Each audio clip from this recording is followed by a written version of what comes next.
Batiin naman natin yung ating mga katabi. Magandang umaga. Isa naman panibagong araw na binigay sa atin ni Lord. At ating theme of the month, sabi rito, Breakthrough Love That Gives Life. At ang ating pag-aaral ngayong umaga ay, sabi rito, Love That Restores. Alam niyo po, tayong lahat ay naligaw, nawala ang mga bagay na meron tayo, pero ang Diyos ang nagre-restore sa atin, di ba? Sa ating introduction, ano bang pagkakaintindi niyo po sa restore? Ito po ay very powerful word. Hindi lang fix. It's not just to fix us. Not just to patch us. Hindi lang ipatch tayo. Hindi lang God will make us survive. No? But He restores us. No? To bring back what was lost. Ano ba yung nawala? No? To rebuild what was broken. And to make whole again. Babalik na tayo sa dati natin nung tayo ay nakakilasa sa atin, Panginoon. At gusto kong marinig mo ito ng malinaw today. Ano po? Ang Diyos ang nagre-restore sa bawat isa sa atin. From Genesis to Revelation, we see one pattern. God is restoring what sin destroyed, what the enemy stole, and what life broke apart. Some of you came here today with deep loss. Hindi lang simpleng bagay, a relationship that fell apart, mga taong parang nasayang, joy na nawala, ikaw na hindi mo na makilala, pero ito ang mensahe ng Diyos sa'yo. God's love doesn't just save you. God loves restores you. Alam niyo po, ang restore na hindi lang ayusin, no? Hindi lang tayo ayusin ng ating Panginoon, kundi ibabalik tayo sa dating kalagayan nung una pa man, no? Naalala po natin si Adan at saka si Eva, di ba? Talagang nung linikha sila ng Diyos, di ba? Nakita natin na wala silang, palagi nilang kausap ang Diyos. Pero nung dumating ang kasalanan, nawala na po sila. Doon, yun po sinasabi natin, i-restore tayo ng Panginoon sa mga pagkakataon na may mga bagay tayo na hiwalay sa atin, Panginoon. Sabi rito, tayo magsisimula sa ating pag-aaral. Number 1, the Father who runs. Makikita po natin sa Luke chapter 15, verse 11 hanggang 24, babasahin po natin, sabay-sabay po tayo. Please, pakilagay lang po sa verse 11. Luke chapter 15, verse 11. Praise God. Hallelujah. Ito po yung sinasabi na ang alibughang anak.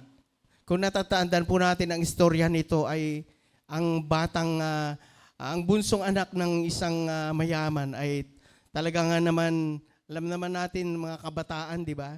Ang gusto lang ay masaya ang buhay, pero dito makikita natin,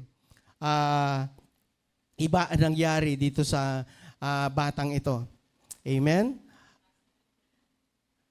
Okay. Babasahin ko na lamang po, hindi makita sa Sa Tagalog po, sa verse 11 ng chapter 15 ng Luke, sinabi pa ni Jesus, isang tao ay may 2 anak na lalaki. Ang wika ng bunso, Ama, ibigay na po ninyo sa akin ang mamanahin ko, at binahagi sa kanya ang ama ang kanyang ari-arian. Pagkalipas ng ilang araw, ipinagbili ng bunso ang kanyang ari-arian at nagtungo sa malayong lupain. Taglay ng buo niyang kayamanan at doon nilustay na lahat sa diwastong pamumuhay.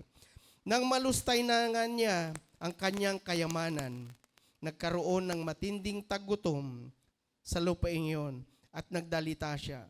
Kaya't namasukan siya sa isang mamamayan ng lupain iyon, siya pinapunta nito sa bukid upang mag-alaga ng baboy.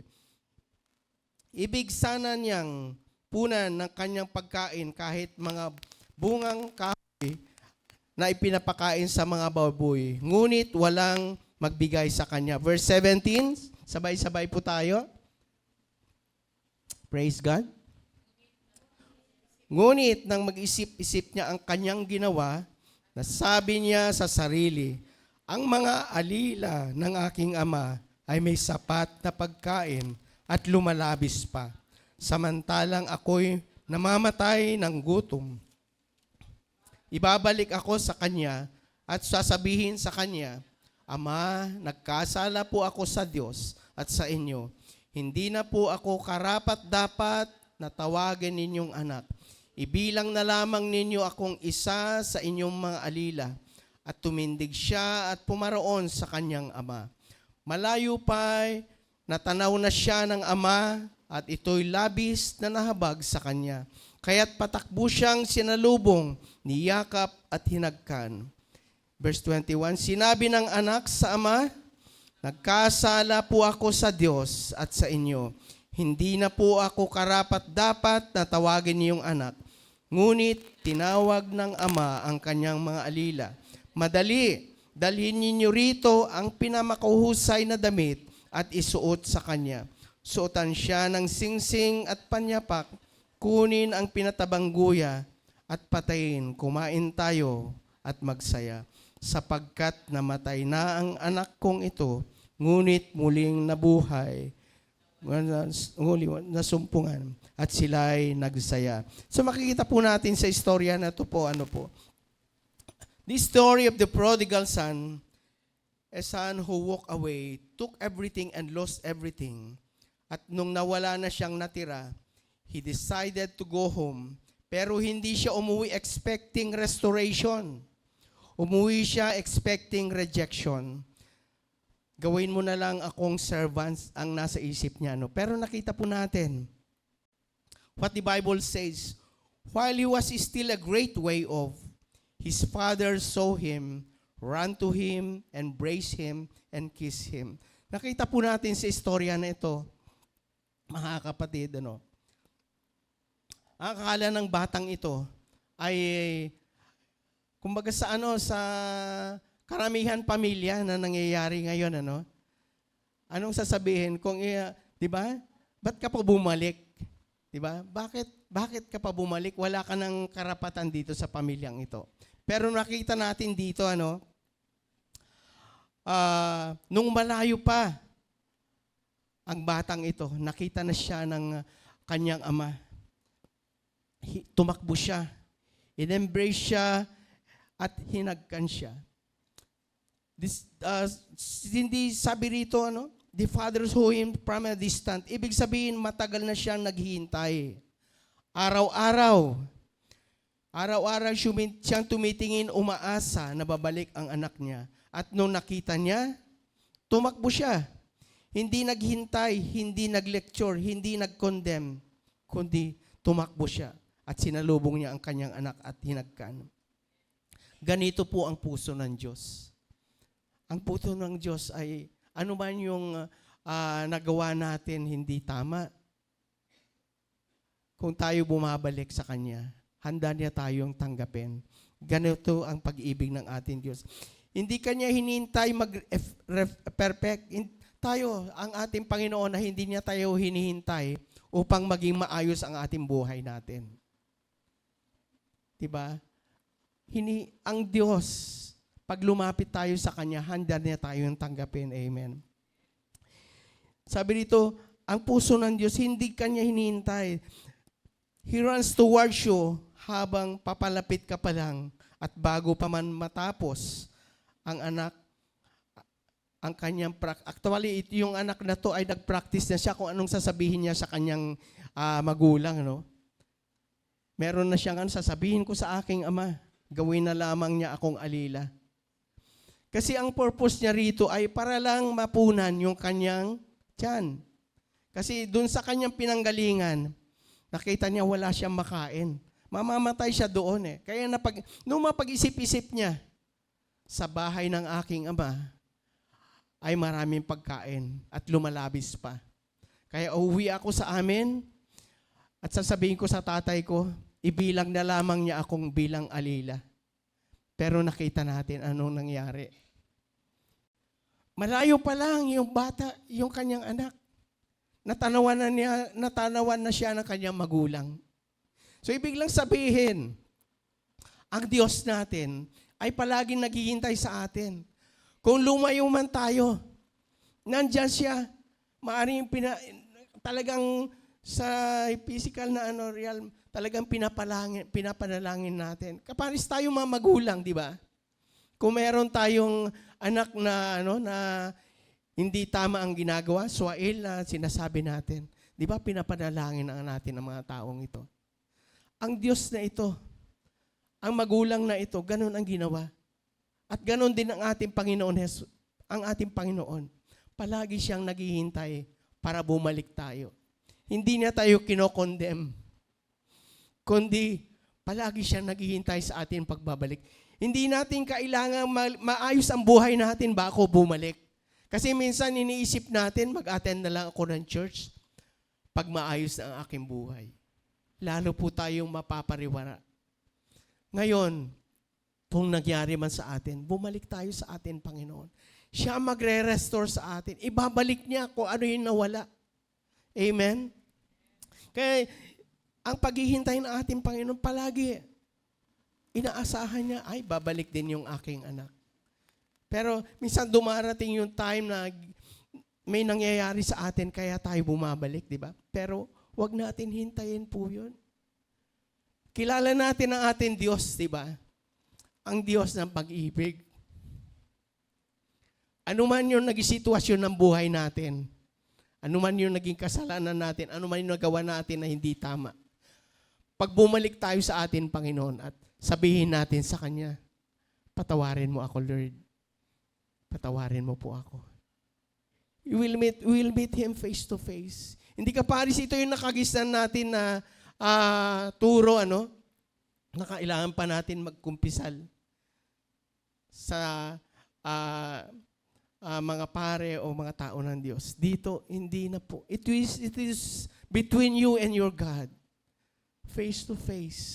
Saan man tayo naroroon, in our room, in the car, or wherever, sa opisina man, kung meron tayong nagawa, Lord, forgive me.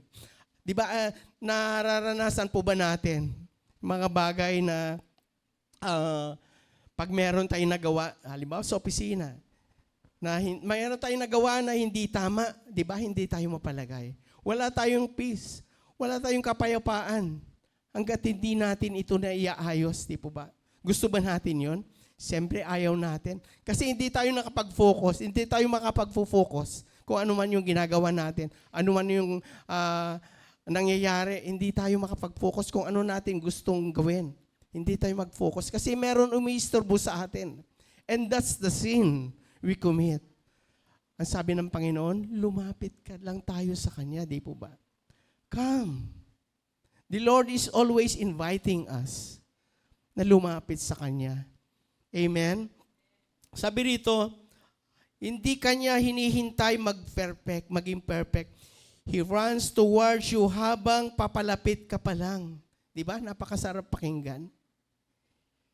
Para bang hindi niya tinitignan yung kasalanan mo eh. The mere fact na ikay lumapit sa Kanya, tatanggapin Kanya eh. Amen? Kaya tayo, wag na natin i-condemn yung sarili natin. Run to Him. Lumapit tayo sa Kanya upang mapabuti ang buhay natin. Upang mawala yung guilty feelings natin. Upang makapag-focus tayo kung ano man yung ginagawa natin. Amen? Sabi rito, the Father restore him. Anong ginawa? Sabi niya sa verse 22, dali-dali, sabi niya, kunin ang damit. Suotan siya ng singsing at ibalik ang sandalyas. Ibig sabihin yung damit para takpan ang kahiyan. Yung singsing para ibalik ang identity. Yung sandalyas para ibalik ang pagiging anak. Nakita natin. Hindi inaasahan ito ng kanyang anak. Ang inaasahan ng kanyang anak ay magiging alipin na lamang siya. Isama mo na lang ako, igaya mo na lang ako doon sa mga alipin. Pero because the love of the Father, restore siya. Ibinalik siya sa dating kalagayan bilang anak at ibinalik ang kanyang identity. Sinuotan siya ng madamit upang mawala yung kahiyan na dati nang meron siya. Hindi siya ginawang servant. Ibinalik siya bilang anak at may celebration pa. Anong sabi ng verse 24? Dali-dali.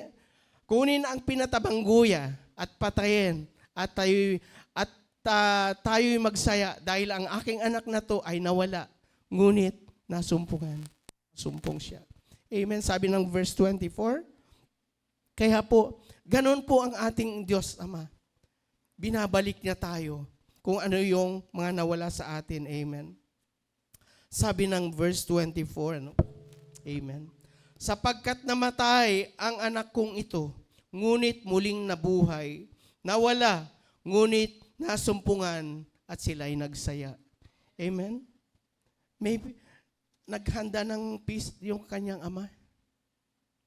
Diba? Meron salita sa Bible, diba? Sa isang kaluluwa nagbabalik loob. Libu-libong anghel ang nagsasaya ka sa kalangitan. Amen? Praise God. Palakpakan natin ang ating Panginoon. Amen? Praise the Lord. Hallelujah. Number 2, God restores what was lost. Hindi lahat ng nawala sa iyo kasalanan mo. Some things were stolen. Sabi ni Jesus sa John 10:10, sabi na, the thief comes to steal, to kill and destroy. I have come that they may have life and have it to the full. Kaya sabi rito, ang magnanakaw, kaya lamang pumunta rito ang magnanakaw ay upang magnakaw, pumatay at magwasak. Naparito ako upang ang mga tupay magkaroon ng buhay, isang buhay na ganap at kasiya-siya. Amen. So makita natin, pumunta rito ang kaaway, ang magnanakaw, upang sirain ang buhay natin. Pero sinabi ng ating Panginoon, I have come that they may have life and have it to the full. At may mga tao, maaring meron sa atin, ano? May ninakaw sa'yo. Maaring ito ay iyong kapayapaan, ang iyong panahon, mga opportunities, mga relationship, ang mga ninakaw sa'yo ng kaaway. Pero may sagot ang Diyos dyan. Sabi ng Joel, chapter 2, verse 25, ibabalik ko ang lahat ng nawala sa inyo ng pinsalain ng katakot-takot na balang ang iyong mga pananim. Ako ang nagpadala ng hukbong ito laban sa inyo. Ang istorya po nito ay ang bayan ng Diyos ay nagkasala sila. Hanggang sa talagang ang puot ng Diyos ay talagang mataas na. Kaya sabi niya rito, nung sila ay lumapit na sa atin, Panginoon, no? Kung titingnan po natin ang Joel, ano? Dito po ang istorya nito ay ang bayang Israel ay nagkasala, ang Juda, no? Kaya ginawa ng Diyos, talagang itinakwil sila. At sinabi rito, nung nagbalik loob na sila, sabi niya, ibabalik ko ang lahat ng nawala sa inyo. Nang pinsalang, nakatakot-takot na balang. Di ba ang mga balang, kasi sila sumisira ng mga pananim. Kaya, imposible ang mabuhay sila dahil wala na silang makain. Pero sabi ng Diyos, nung time na yun na nagbalik loob sila sa Panginoon, ibabalik ko ang lahat ng nawala sa inyo, sabi niya. I will restore to you the years the locust has eaten. Hindi lang bagay ang ibabalik. Taon, mga taon na gusto ko maintindihan ninyo mo ito. God does not just help you move on. God restores. Binabawi niya ang Nasayang, ginawang purpose ang pain, ginawang testimony ang failure. Kung makaalala po natin ang istorya ni Job, di po ba? Job lost, si Job, nawala niya lahat. Nawala ang lahat sa kanya, no? Job lost everything. Pero sa dulo, God restored. Babasahin po natin para tuluyan po natin maintindihan ang istorya ni Job. Ano? Ang sabi sa Job chapter 1, verse 19, verse 13 hanggang 19, ang sabi rito, isang araw, ang mga anak ni Job ay nagkikinain, nagkakainan at nagiinuman sa bahay ng pinakamatanda sa magkakapatid. Di kaginsa-ginsa humahangos na dumating kay Job ang isa niyang tauhan. Sinabi niya nito, kasalukuyan po namin ipinag-araro ang mga baka at nanginginain naman ang mga asno. Nang may dumating na sabeyo, kinuha po nila ang baka at asno. Pinatay po nila ang aking mga kasama. Ako na lamang po ang nakatakas. Sa verse 16, sabi rito, hindi pa ito nakakatapos sa pagbabalita na may dumating pang isa. Sinabi naman nito kay Job, ang mga tupa at mga pastol ay tinamaan po ng kidlat at namatay na lahat. Ako na lamang po ang nakaligtas. Verse 17, sabi dito, umuugong pa ang halos salita nito ay may dumating na naman. At sabi, sinalakay po kami ng 3 pangkat na mga kaldeo. Kinuha nila ang lahat ng kamelyo at pinatay ang mga pastol. Ako na lamang po ang nakatakas. Verse 18, hindi pa siya halos nakakatapos magsalita. May dumating pang isa at ang sabi, habang ang mga anak ninyo ay nagkakainan at nagiinuman sa bahay ng pinakamatanda nilang kapatid, hinampas ng napakalakas na hangin ang bahay at bumagsak. Nabagsakan po silang lahat at namatay. Ako lang lamang po ang natirang buhay. So nakita natin ang karanasan ni Job. Ano po? Kung ilalagay natin yung sarili natin sa kalagayan ni Job, ano po ang mararanasan po natin? Dito hindi lang discouragement, hindi lang talagang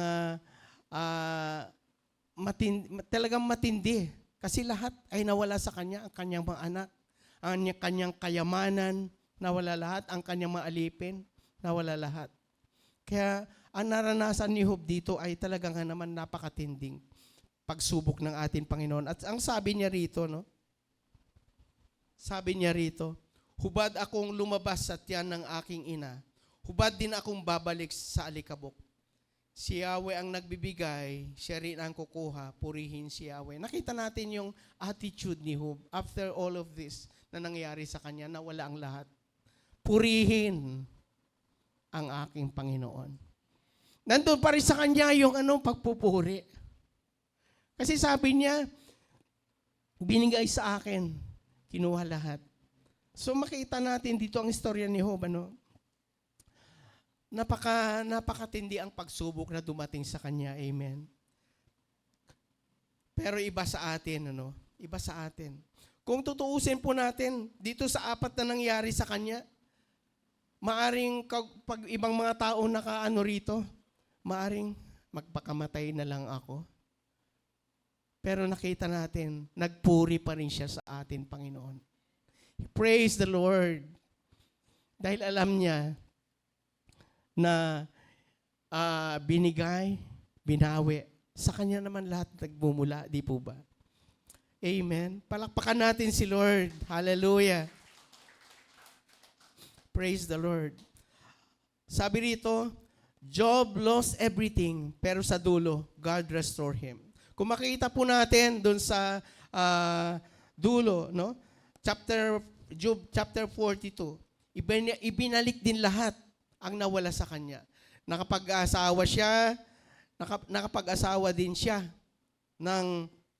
at nanganak, doble. Doble ang kanyang ang naging kabuhayan. Ano? Sabi rito, ng mga huling araw ni Job ay higit na pinagpala ni Yahweh. Binigyan niya ng 14,000 na tupa, 6,000 kamelyo, 2,000 baka at 1,000 inahing asno. At nagkaanak pa si Job, nagkaroon siya ng 7 anak, at ang mga pangalan nila, nakita po natin, ano po, yung return, yung balik sa kanya, doble pa. Amen. At hindi lang po ganyan ang mararanasan natin kung patuloy tayo nagtitiwala sa atin, Panginoon. Amen. Praise God. Hallelujah. Pangatlo po, restored people restore. Amen. Ang restoration ay hindi lang between you and God. It also flows to people. Ano po? Sabi ng 2 Corinthians chapter 5 verse 18, God reconciled us to Himself and gave us the ministry of reconciliation. Ibig sabihin, kung ni-restore ka ng Diyos, tinatawag ka rin niya mag-restore. Amen. Amen. Paano ba tayo mag-restore, di ba? Restore na tayo ng Panginoon. Binalik na lahat ni Lord yung mga bagay na nawala sa atin. Hindi lang tayo inayos. Hindi lang tayo pinatsihan. No? Kundi, restore niya tayo. At makita natin dito, ibig sabihin, dapat din tayo mag-restore. Restore natin yung mga kakilala po natin na naliligaw ng landas. That means, you forgive, you release bitterness, you choose healing. Pipiliin po natin ang mga bagay na ito, healing. Ano po? Sabi ng Ephesians chapter 4 verse 32, forgive one another, even as God in Christ forgave you. Pero linawin natin, no? Forgiveness does not mean papayag ka uli masaktan. Tayo ba papayag pa rin ba tayong masaktan? Siyempre, nangyari na sa atin yun, di ba? Nangyari na sa atin yung hindi maganda sa buhay natin. Siyempre, babantayan na natin yung sarili natin. Amen? Babantayan na natin ito. Hindi ibig sabihin walang boundaries. But it means hindi ka na magdadala ng bigat ng unforgiveness. Amen? Because restored people become restorer. Pang-apat, panghuli po. Lahat tayo, we are the prodigal son. Lahat po tayo. Naging prodigal son tayo, di po ba? Umalis tayo, nawala tayo sa pag-aalaga ng Diyos. Nagkasala tayo, nawala ang identity natin nung nasa sanlibutan tayo.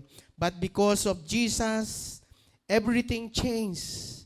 Diba? Nung nakilala natin si Jesus, tinanggap natin siya bilang Panginoon at sariling tagapagligtas, anong nangyari sa buhay natin?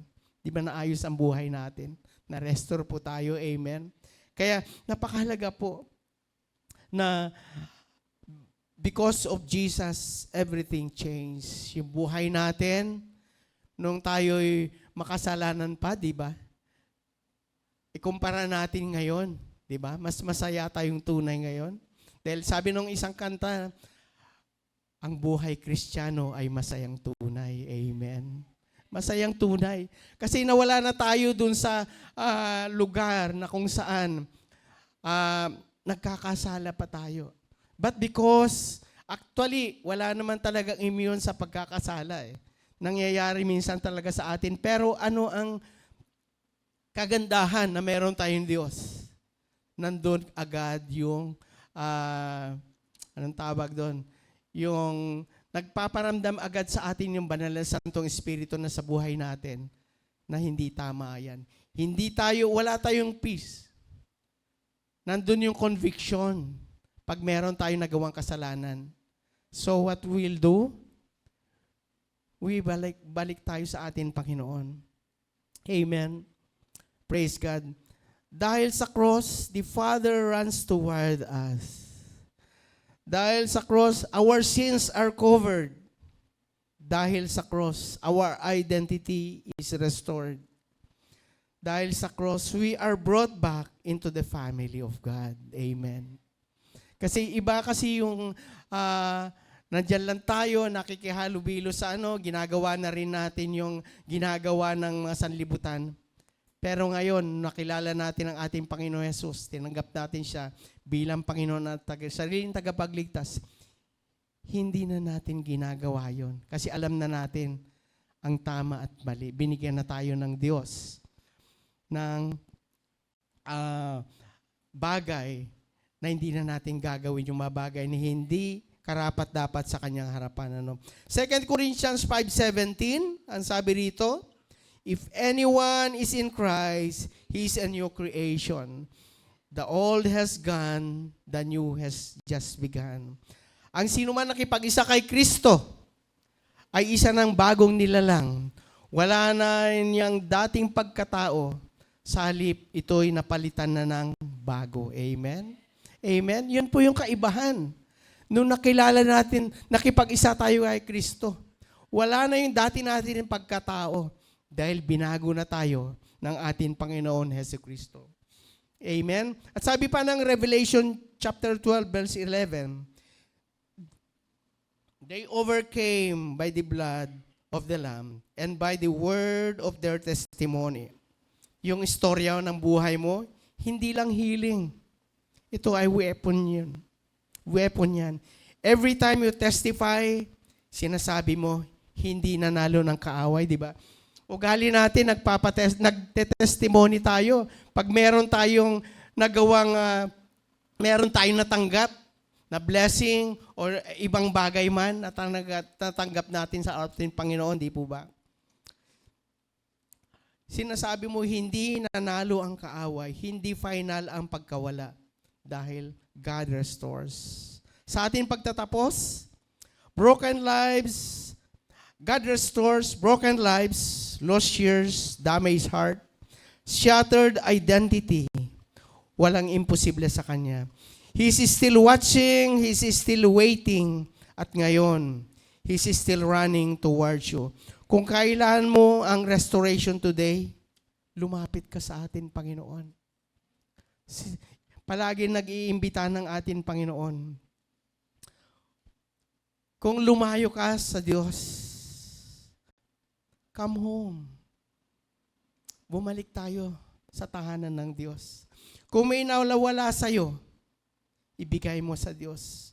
Kung may relation ka na kailangan ayusin, siyempre, take one step. Kung nakita natin, the prodigal son, take step to go home, di po ba?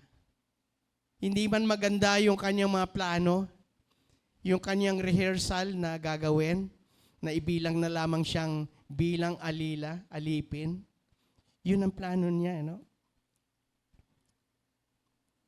Kaya, ang ginawa,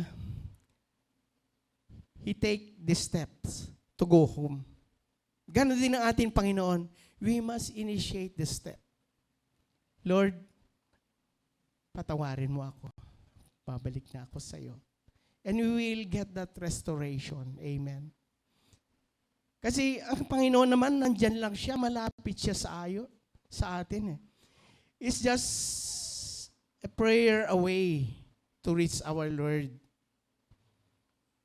Palagi siyang nakikinig. Palagi siyang naghihintay sa ating pagbabalik sa Kanya kung tayo man ay nagkasala. Amen. Kaya ang Panginoon, patuloy siya na nakatungay sa atin. Tinitignan na tayo. Kahit na tayo nakagawa ng masama, kasalanan, nakaparis ng batang ito. Yung alibughang anak na yan. Naghihintay pa rin siya. Talagang nakatunghay pa rin siya, nasaan yung aking anak? Maaring ito'y nananalangin na sana bumalik na yung aking anak. At the same time, ginawa naman ang kanyang anak. He make a decision to go home. One thing na gusto niya meron makain lang para siya mabuhay. Pero ang ginawa ng kanyang ama, he restore everything. Amen? Ganon din tayo sa atin, Panginoon. Kung tayo'y napariwara buhay natin, i-restore niya tayo pag tayo'y babalik sa Kanya. Amen? Praise the Lord. Hallelujah. God is sure and God restores. Kung may relationship na kailangan ayusin, take one step. That initial steps will make a big difference. At dahil ito'y nanggagaling sa puso natin, we decided it, that I will go home to my Father. And that's the first step na dapat natin gawin pag tayo ay nawala. Pag tayo ay napunta sa ibang mga bagay. Alam niyo po, meron po akong, may time pa ba? Meron maikling story, and I've already shared this many times. At hindi ko makakalimutan. The story of one member of the worship leader. Hindi sa ating church. Ang worship member ng worship team na to ay napakaganda ang kanyang ginagawa, napakasaya. Wala nang panahon na hindi mo makitaan siya ng napakagandang identity, ang mukha. One time, meron isang kaharian na naghahanap ng pinakamasayang mukha sa kanyang mga tauhan. No? At naghanap sila. Mahal na hari, maaring ito na yung hinahanap mo. Pinakita. No, not this one. Hindi ito yung hinahanap ko na masayang mukha. Hanggang sa matagal na panahon lumipas, wala siyang makuha. Hanggang sa isang bagay, isang pagkakataon na itong reporter na to, ay na-meet niya itong isang tao na to, maaring sa church, habang nag-worship, maaring sa labas, wherever. Kasi tayo naman, dala-dala na natin yung magandang mukha eh. Kasi si Jesus ay nasa puso natin, di po ba? We are Christian. At ito po yung ilaw na nakikita. Hanggang dumating yung araw na itong naghahanap ng pinakamasayang mukha, ay na-meet niya itong isang member ng worship team. No? At kinuha niya ng picture. At dinala sa hari. Mahal na hari, tignan mo ito. Tinignan nung hari, yes, this is the one. Ito yung pinakamasayang mukha na nakita ko sa lahat ng pinakita niyo sa akin. After few years, ang hari ay nag-utos, gumawa na naman ng utos. Hanapin mo sa lahat ng aking nasasakupan ang pinakamalungkot na mukha. Ang pinakamalungkot na mukha ang ipakita mo sa akin. So ganoon din ang ginawa nila. Naghanap sila sa buong kaharian hanggang sa maybe this is the one, mahal na hari. Maybe this is the one. Hanggang sa wala sila, hindi wala magustuhan ng hari. Hanggang sa one time, isang panahon na lumipas ang mga ilang panahon. Etong reporter na to, ay kung saan siya nagpupunta, no? Na parang lang mahanap.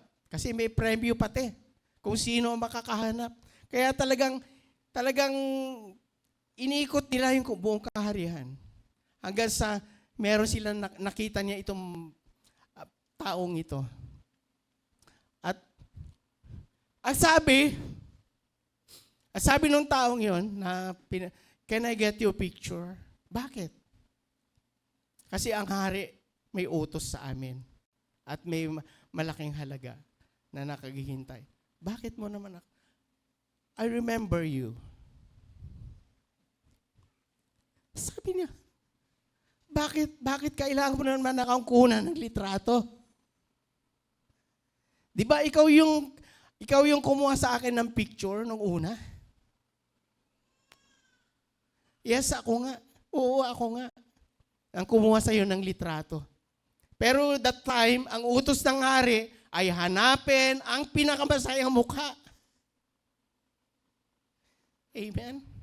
Siya yung pinakamasayang mukha sa time na yun. Pero pag kalipas ng maraming panahon, may 5 years, 7 years, nag-meet uli sila. Why? Tinanong ng babaeng ito, Kasi ngayon, ang pinapahanap ng hari ay yung pinakamalungkot na mukha. At you are one of the candidate. Kung tayo yung kalagayan na yun, ilagay natin yung, isipin po natin, tayo ay pinakamasaya, ngayon tayo ang pinakamalungkot. Siyempre, we will analyze the thing, di ba? Babalik ako sa aking ama. That is the same girl, the same guy. Siya mismo yung unang pinakamasaya. Ngayon siya naman yung pinakamalungkot na nahanap nung reporter na yun. Amen. Kaya po, dito po ay makikita po natin ang picture na to na huwag natin hayaan na mawala tayo sa pag-iingat ng Diyos. At once na nangyari yun sa atin, sabi rito, kung lumayo ka sa Diyos, come home. Magbalik loob ka. Because you have already experienced kung ano ang meron sa buhay ng iyong ama. Ganon din, di ba? Yung prodigal son na yun, bumalik siya. Na-restore siya, binalik sa kanya ang pagiging anak muli. At nagpiesta pa sila. Amen.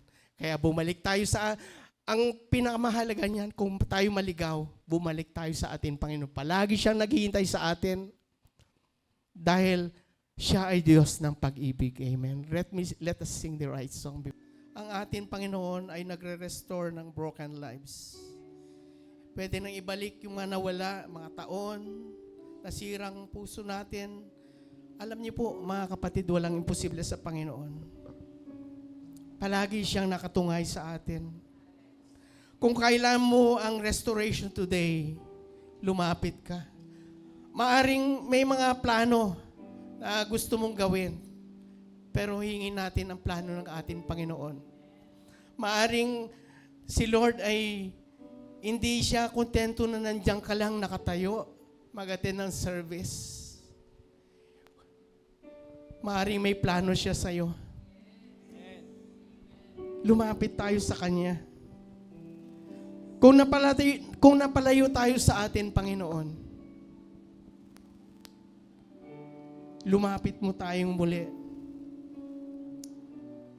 Ibigay mo sa Diyos kung ano yung nawala sa'yo.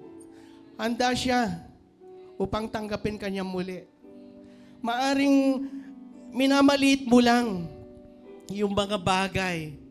Maaring meron kang mga iniingatan na malilit na bagay, hindi mo kayang isurrender sa atin, Panginoon.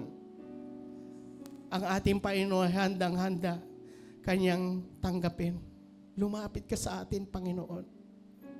And He will restore you. He will put you in a position na handa siya. Inahanda ka niya kung ano man ang nais, ano man ang will ng Lord para sa iyo. Kaya kung nais mong lumapit sa Panginoon, make a step of faith. Lumapit ka rito at ipanalangin ka namin. Alam mo, kapatid, napakabuti ang Diyos sa buhay natin. Maaring meron ka mga reservations, saka na lang, maaring sasabihin natin, but time runs so fast. Maaring, pag lumapit ka na, wala na si Lord. Alam natin, ang Diyos ay palaging naghihintay sa atin. Kaya lumapit ka sa Diyos. Handa ka niyang yakapin. Nakaparis ang ginawa ng alibugang anak na to. Malayo pa lang ang kanyang anak. Tumakbo na siya upang yakapin. Iparamdam sa kanya ang kanyang pag-ibig. Hindi man tama yung iniisip natin na paglapit sa atin, Panginoon, nakaparis yung alibugang anak. Pero ang Diyos, He will erase everything. Ang pangingibabaw ang pag-ibig ng Diyos sa atin. Nais niya tayong i-restore. Nais niya tayo ibalik sa dati nating kalagayan nung kasama ba natin siya. Kaya huwag kang mag-atuwili na lumapit dito. Handa ka namin ipanalangin. At si Lord ang naghihintay sa iyo at maranasan mong muli ang kanyang yakap sa iyo, kaparis nung una. He will restore everything to you. Kaya lumapit ka. The Lord is always saying, come to me, all you labor and heavily laden, and I will give you rest. Mga kapatid,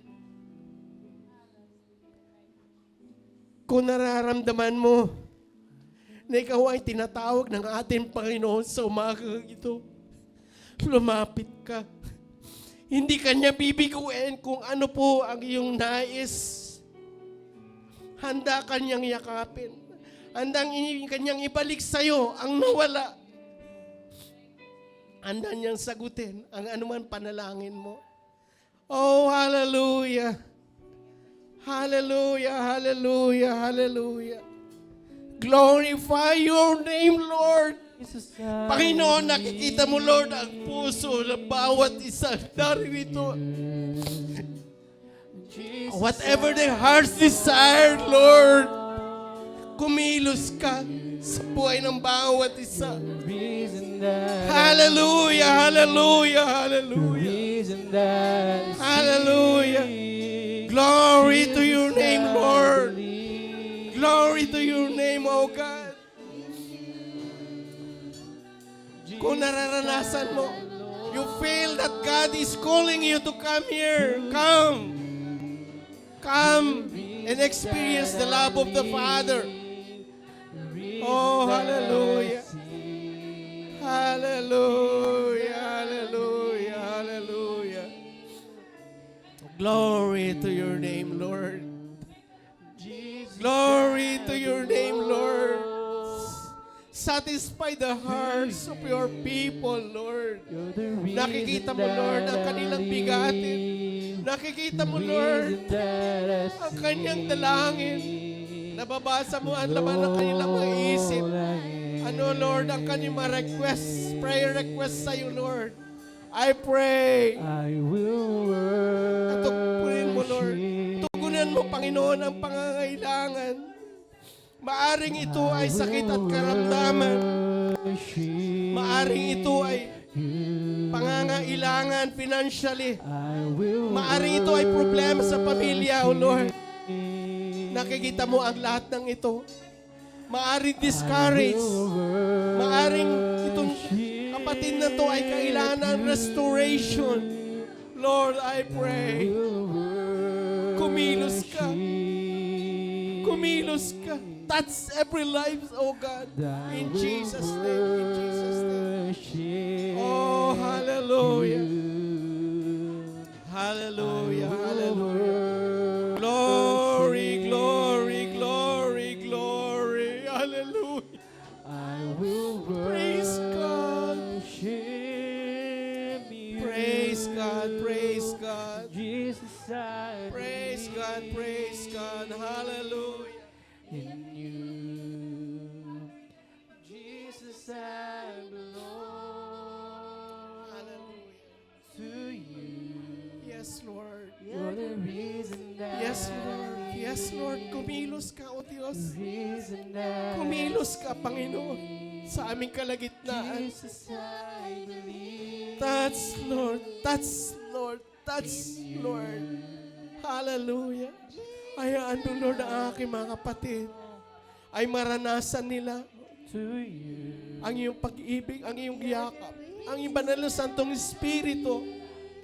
Oh, hallelujah. Hallelujah, hallelujah, hallelujah. Glory, glory, glory. Nakikita mo, Lord, ang mga kabigatan.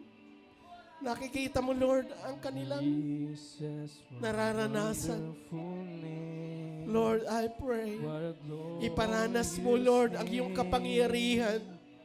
Iparanas mo, Lord, ang iyong kapangyarihan sa buhay ng bawat isa. Sing Oh, hallelujah, hallelujah, hallelujah, hallelujah. Shanda mi shanda mi shanda mi shanda. Arababakay, arababakay, arababakay. Oh, hallelujah. Hallelujah, hallelujah. Glory, glory, glory to your name, Lord. I will bow down and sing. Kumilos ka, There's Lord. healing in Sa your buhay ng bawat isa. name. There is power in your Iparanas mo, Lord, name. ang iyong No kapangyarihan. other Restore name everything that like was lost, oh Jesus. God, in Jesus' name, in Jesus' name. Salamat po, Panginoon. Salamat po, Panginoon, sa iyong pagkilos, oh God. Jesus, what a wonderful Hallelujah. Hallelujah. Hallelujah. Glory to your name, Lord. Hallelujah. Hallelujah. Hallelujah. Yes, Lord. Yes, Lord. Yes, Lord. Yes. Kumilos ka, O Diyos, sa buhay ng bawat isa. Nais po namin, Lord, na maranasan ang iyong yakap at iyong kapangyarihan sa buhay ng bawat isa. Salamat po, Jesus. Salamat po, Jesus. Salamat po, Jesus. Hallelujah. Hallelujah. Hallelujah. Hallelujah. Yes, Lord. There's power We're in your name. No Other name like Jesus. Yes. Yes, Lord. Yes, Lord. Yes, Lord. Hallelujah. Hallelujah. Praise God. Hallelujah. Thank you, Jesus. Purihin ka, O Diyos. Alisin mo, Lord, ang mga kabigatan sa aming mga puso at isipan. Cleanse us, O Lord. Remove any bitterness in our hearts, O God. Hallelujah. Hallelujah. Hallelujah. Hallelujah. Glory, glory, glory. Hallelujah. Praise God. Praise God. Praise God. Hallelujah. Hallelujah. Thank you, Jesus. Hallelujah. Hallelujah. Hallelujah. Thank you, Jesus. Maghari ka. Thank you, Lord, for the restoration. Maghari ka. Thank you, Lord, for your love. Panginoong Jesus, maghari Salamat, Panginoon, ka. at palagi kang naghihintay sa amin. Buhay Kung kami man ay nagkamali, ko sa salamat po, Lord, puso at patuloy ka na ko. naghihintay.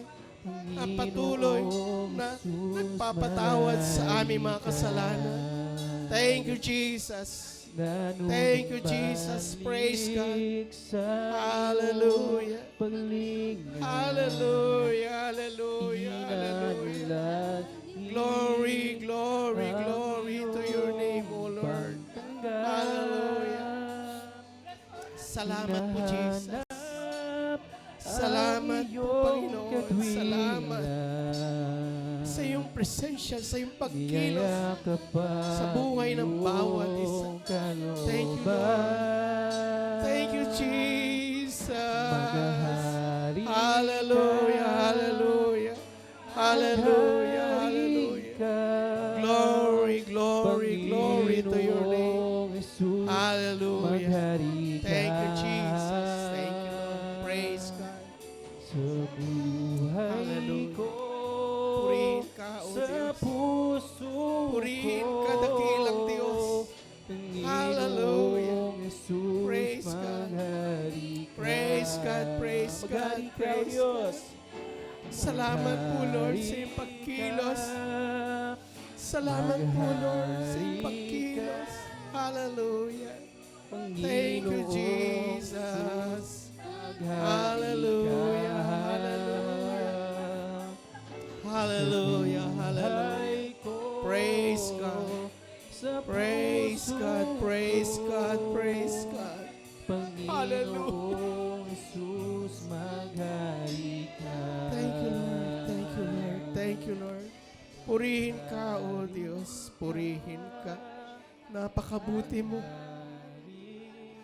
At naranasan na namin ang iyong yakap sa umagang ito. Sa iyong presensya. Sa iyong pagpupuno. That overflow. Hallelujah. Thank you, Jesus. Praise God. Praise God, praise God, praise God. Hallelujah. Jesus, maghari ka. Hallelujah, hallelujah. Minsan pa, Thank you, maghari Jesus. ka. Hallelujah. Maghari ka. Panginoong Jesus, maghari ka. Hallelujah, hallelujah. Buhay ko, sa puso ko. Praise God, praise God. Panginoong Hallelujah. Jesus, maghari Salamat po, Panginoon. ka. Hindi lang sapat ang binigay mo sa amin, Panginoon, kundi nag-overflow, Panginoon. Yes. Hindi kanya binabalik sa zero, dinadala kanya sa abundance, Panginoon. Salamat, Panginoon. Hallelujah. Salamat po, Lord. Banal na Santong Espiritu sa iyong pagkilos. Salamat, salamat, salamat. Lord, we give you back the glory, the praise. Hallelujah. In Jesus' mighty name we pray. Amen.